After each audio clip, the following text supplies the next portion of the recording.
Now we see another example of using a graph to represent knowledge. So the problem is from vegetarians and cannibals. The following is a variation of a famous puzzle often used as an example in the study of artificial intelligence. It concerns an island on which all the people are of one of two types, either vegetarians or cannibals. Initially, two vegetarians and two cannibals are on the left bank of the river. With them is a boat that can hold a maximum of two people. The aim of the puzzle is to find a way to transport all the vegetarians and cannibals to the right bank of the river. What makes this difficult is that at no time can the number of cannibals on either bank outnumber the number of vegetarians. Otherwise, disaster befalls the vegetarians. So इस puzzle में हम simply ये देख सकते हैं कि we have a river and then we have a left bank and right bank, and there are two types of people living on the left bank. Two of them are vegetarians and two are cannibals, so in total they are four. So we want to take all of them to the right bank in such a way that cannibals do not outnumber the number of vegetarians. तो किसी भी सूरत में cannibals जो हैं वो ले जाते हुए vegetarian से ज़्यादा नहीं होने चाहिए, either on the boat or either on the left bank. तो इस तरीके से हमें इसको मूव करना है so that we can transfer all these men to the right bank of the river. So जैसे ही कैनिबल्स ज़्यादा होंगे वेजिटेरियन से तो वो उन पे अटैक कर देंगे. सो इसको हम रिप्रेजेंट करते हैं थ्रू अ ग्राफ और देखते हैं कि इसका सोल्यूशन है वो किस तरीके से निकाला जा सकता है. Here we see that we have on the left bank of the river we have two vegetarians and two cannibals together with a boat, and we want to take all of them to the right bank. So here are some possibilities which we are showing here.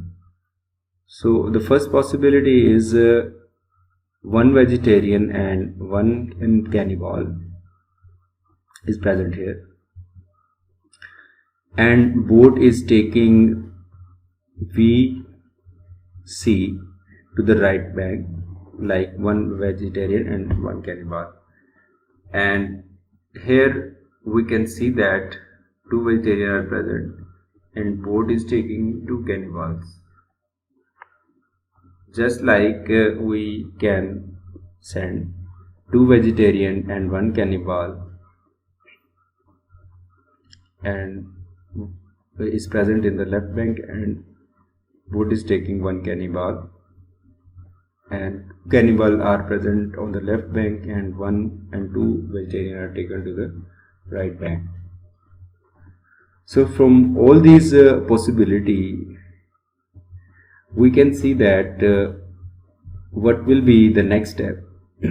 So we see here that these are some possible ways to transfer all the vegetarians and cannibals from left bank to the right bank. But what possibility is the best possibility? We can see here that these two possibilities are the best, since one vegetarian and one cannibal is present here, and here two cannibals are present and two vegetarians are present here. And why we cannot talk about this possibility? Because this is carrying a single C, and we can choose two at most. So this is not an optimal way, and this is also not good, because when we take two vegetarian from here, we must leave one while putting one vegetarian on in the board. So this will lead to a disaster. So what is good here is we can choose firstly that one cannibal will be present, will be in the board, and one vegetarian is in the board. So this has no issue at all. Now we see here that these two combination will give us that we have boat and a cannibal on the right bank, and then we take these two vegetarian to the right bank, and this will not outnumber the number of vegetarian from cannibals. And so by the help of this sequence we can see that all the vegetarians and cannibals can be shifted to the right bank. Now here is the definition of a simple graph. A simple graph is a graph that does not have any loops or parallel edges, which are also known as multiple edges. In a simple graph, an edge with endpoints V and W is denoted by VW. So ऐसा कोई भी graph जिसमें loop ना पाया जाए और parallel edges ना हो उसे हम सिंपल ग्राफ कहते हैं. Here are some example of a simple graph. So these are the simple graphs formed by these four vertices using two edges. Now we see a very good class of graphs, that is complete graphs. In this class of graphs we have, let n be a positive integer, a complete graph on n vertices denoted by kn. A complete graph on n vertices denoted by kn is a simple graph with n vertices and exactly one edge connecting each pair of distinct vertices. So complete graph में जितने भी vertices मौजूद होंगे उन सब के दरमियान में कोई ना कोई एज जो है वो ज़रूर पाई जाएगी. सो हर वर्टेक्स जो है वो बाकी तमाम वर्टिसेस से जुड़ा होगा. And we can see here that these are the examples. So K1 में एक सिंगल वर्टेक्स है तो वो उसके लिए किसी एज की ज़रूरत नहीं है, लेकिन V1 और V2 के दरमियान में एक सिंगल एज है. और इसी तरह हम देखते हैं V1, V2 और V3 में तीनों ही किसी न किसी एज से मिले हुए हैं. और इसी तरह हम K4 में देखते हैं कि V1 बाकी तमाम वर्टिसेस के साथ मिला हुआ है और K5 में 5 वर्टिसेस होंगे और हर वर्टेक्स बाकी वर्टिसेस के साथ जुड़ा होगा. तो इस तरह का जो ग्राफ है जिसमें तमाम वर्टिस किसी न किसी एज से जुड़े हुए हों, ऐसा ग्राफ जिसमें हर पेयर ऑफ वर्टिसेस के लिए एक एज मौजूद हो, उसे हम कंप्लीट ग्राफ कहते हैं. Now we see that what is complete bipartite graphs.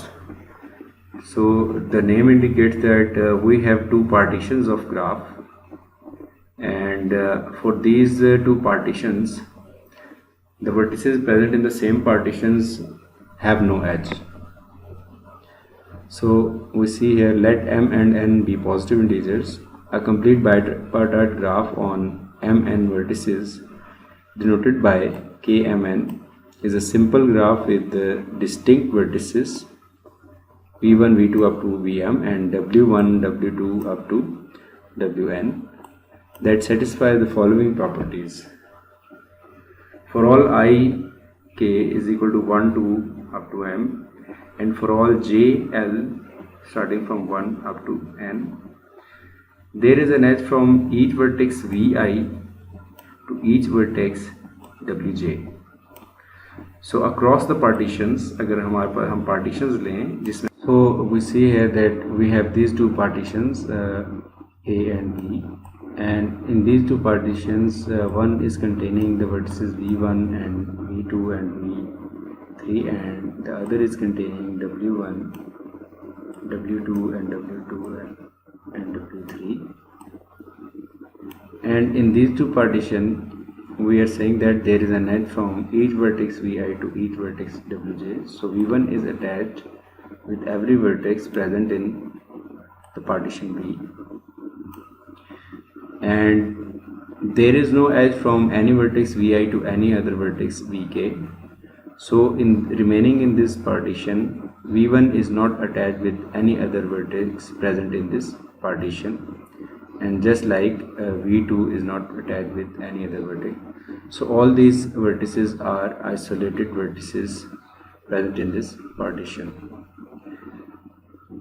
and there is no edge from any vertex Wj to any other vertex Wi, and same is the case with the partition B, that no vertex present in B has an edge. So all the vertices are connecting with the one partition to another partition. Here we can see the examples. K32, so here 3 is representing the number of vertices in the first partition and 2 is representing the number of vertices in the second partition. V1, V2 and V3 have no edge in between them, and just like W1 and W2 has no edge. But we can see here that V1 is attached with all the vertices present in the second partition, and just like V2 is attached with all the vertices in the second partition.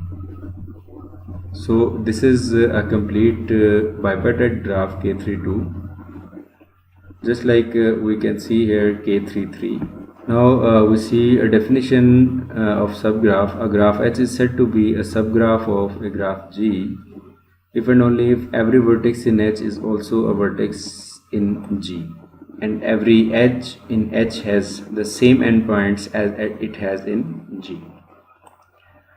So for this we can see an example. List all subgraphs of the graph G with vertices V1 and V2 and edges E1, E2 and E3, where the endpoints of E1 are V1, V2 and the endpoints of E2 are V1, V2, and E3 is a loop at V1. So what will be the subgraph of this graph G? So for the first case, we see that an isolated vertex V1 is a subgraph because V1 is present in the given graph, just like V2 is also taken as a subgraph, and then we can take V1 and V2 as a subgraph of that graph, and then we can add an edge E1 which is also present in the above graph. So this is also an example of subgraph of graph G. Just like we can also make other subgraphs here, and finally in the 11th subgraph we can see that whole of the graph is present here. So this is exactly the same as. Now we see another important concept in graphs, with the concept of degree. Let G be a graph and V a vertex of G. The degree of V denoted by DEG V equals the number of edges that are incident on V, with an edge that is a loop counted twice. The total degree of G is the sum of the degrees of all the vertices of G. So here we can see a graph and here are some edges incident to this vertex. So we need to count these vertices, and these are 1, 2, 3, and there is a loop also. So we are counting the loop as it twice.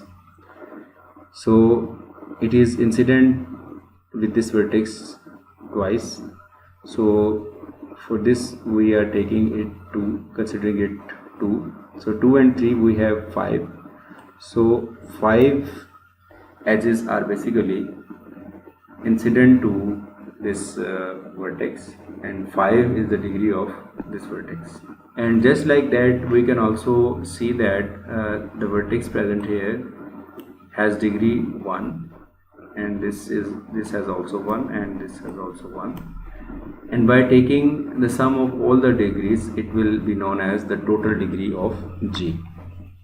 So the total degree of G will be 5 plus 1 plus 1 plus 1, and that will be 8. Now see another example regarding degree of a graph. So find the degree of each vertex of the graph G shown below, then find the total degree of G. So for vertex v1 we can see that there is no edge attached to this vertex, so the degree of v1 will be 0. So degree 0 vertices are the isolated vertices. And now we come to the vertex v2, and we see here that two edges are incident with this v2, and so the degree of v2 will be 2.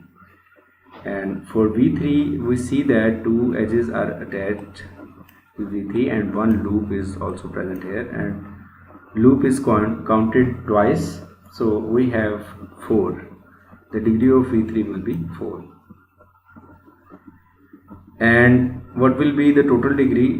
We need to sum all these degrees of the vertices, so we are adding degree v1, v2 and v3 and getting this 6. So this 6 will be the total degree of G. Now we see here a theorem regarding the degrees of a graph. If G is any graph, then the sum of degrees of all the vertices of G equal twice the number of edges of G.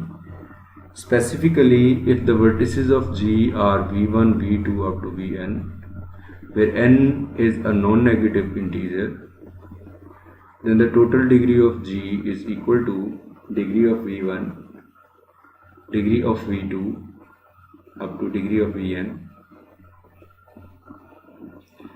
is equal to 2 times the number of edges of G. So the total degree of G is basically the sum of all the degree of the vertices, and when we add these degrees we get a result that it will be 2 times the number of edges, since each edge is counted twice. So this theorem is a very famous theorem in graph theory.